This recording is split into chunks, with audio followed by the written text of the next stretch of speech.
Trillium is one of Canada's largest academically affiliated hospitals.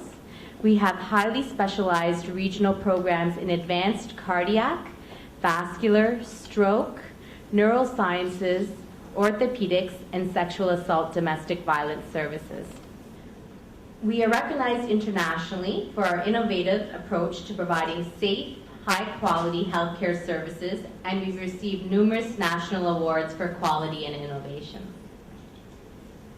To ensure we continue serving our community quality care and to address the need for more physicians within the community, we are quite excited about our academic affiliation with the University of Toronto and our venture to teach the next generation of doctors.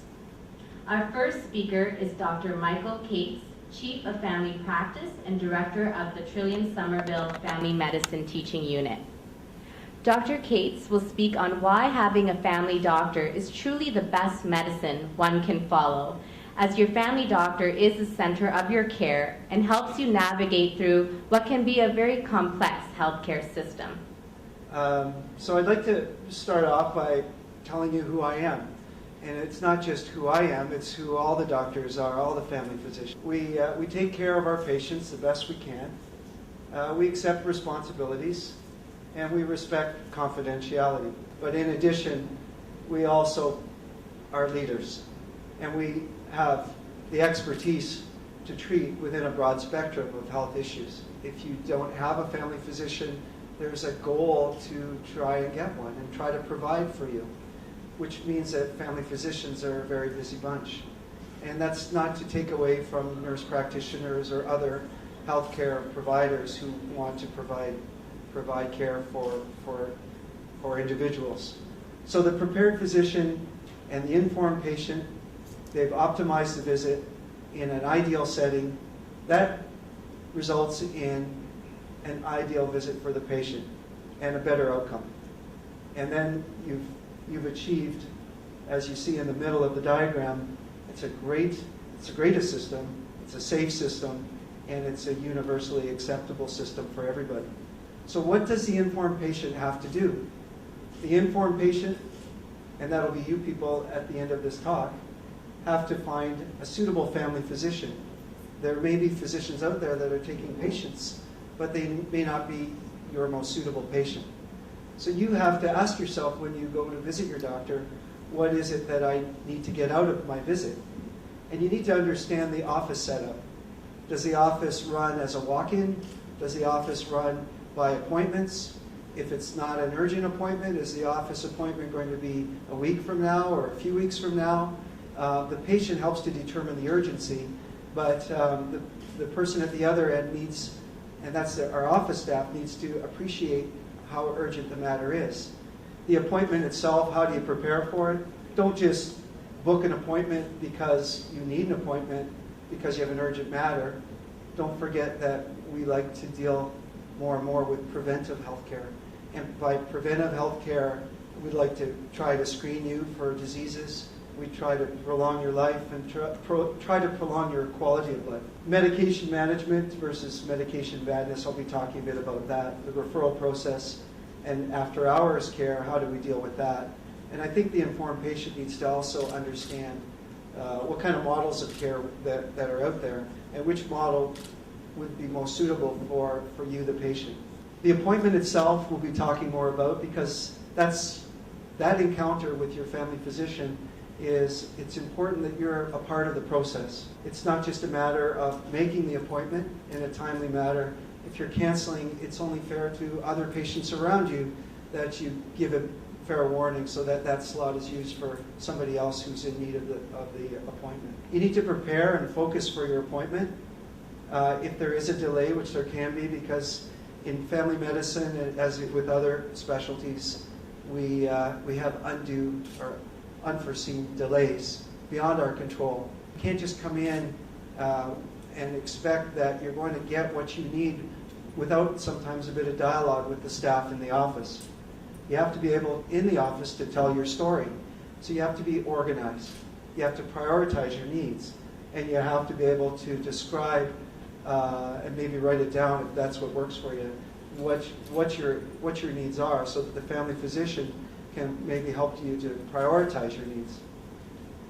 We also deal with periodic health exams. So those are the preventive exams, or the routine checkups, or the annual physicals, some people call them. And what we're looking for will depend in part on your age and your gender focus. If you're an infant versus a senior, there are obvious needs that we need to address. The personal and family medical history is critical. Allergies, immunizations, all the medications you take, we need to know everything. We work on prevention on that visit, and we may need to address some community needs. So for that visit, we need some time. And again, it means a matter of communicating with the front staff and letting them know what your intentions are for the visit. For screening, there are various modes of screening, and more we're seeing genetic screening coming out, but it's a very expensive process. Integrated prenatal screening is already in place. We use scores to measure depression and anxiety. We already do mammograms and pap tests and bone density tests. We do stool tests for occult blood, but we also send patients for colonoscopies if it's appropriate. But we don't send everybody for a colonoscopy because that would burden the system. We try to measure and determine who gets what. And that requires some input from you. It requires you to tell us that you have a first-degree relative, a brother or a sister with a colon cancer, or a sister with a breast cancer. We need to get an accurate history from you in order to determine what the need is. We need to know what the patient's allergies are, and if there are side effects, I need to know that a rash or a critical event where you were intubated and you were put on a ventilator because you took a pill, and if it was a green pill that made you short of breath, well, I need to know a lot more than that. I need to know the name of the pill rather than the color of the pill. So bring in your bottles and bring them in labeled and bring them in with so that I know how much you need of your pills. After hours, we have the telephone health advisory system, which is a screening system to screen your calls, and they're run usually by nurses who are experienced, and they have an experience in knowing what kind of disposition to give to you.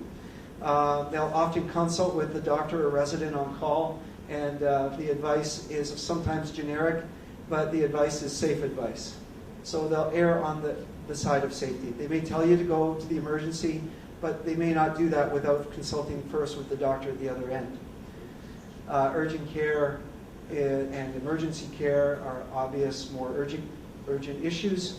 We try to reduce the number of people going to emerge by being available, and that's one of our jobs. And then obviously 9/11 is something everybody knows, including kids who it's ingrained into them, and they can save a life by knowing that number. Referrals you need to be prepared for as well.